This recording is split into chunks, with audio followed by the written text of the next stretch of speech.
I couldn't help but feel proud na unti-unti na nagbabago si Yuan at saka si Joanna, Charlie.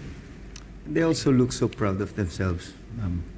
Alam nyo, sa totoo lang, hindi ko kayo nagkamali na pinagtrabaho nyo sila.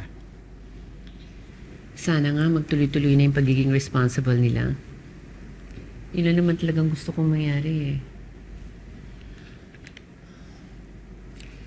And I really hope that they'll accomplish amazing things sa mga darating na araw. Definitely mangyayari po yan, Memoria.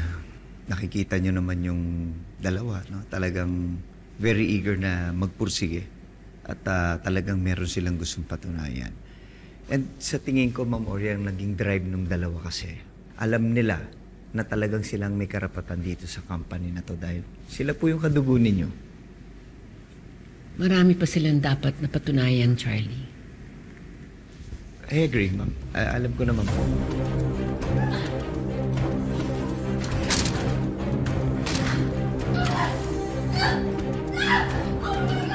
Matagal na ako nag-interview sa'yo!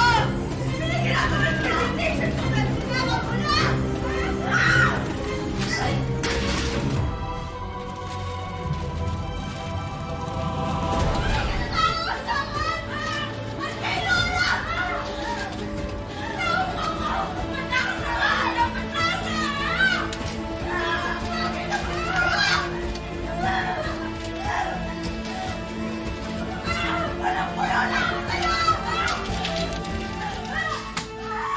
Gusto ko lang kung malaman kung kapag gumanda na yung performance ng dalawa at nagdire-diretso na, makukuha pa rin ba nila yung nadapat na para sa kanila?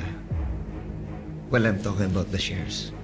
Shares na para sa kanila dapat na napunta kay Ina. May babalik ko ba dun sa magkapatid? Total, ma'am, sila naman ho talagang may karapatan. Sila naman ho talagang tagapagmana. Ma'am, nag-aaway po si Ma'am Joanna at si Ma'am Ina.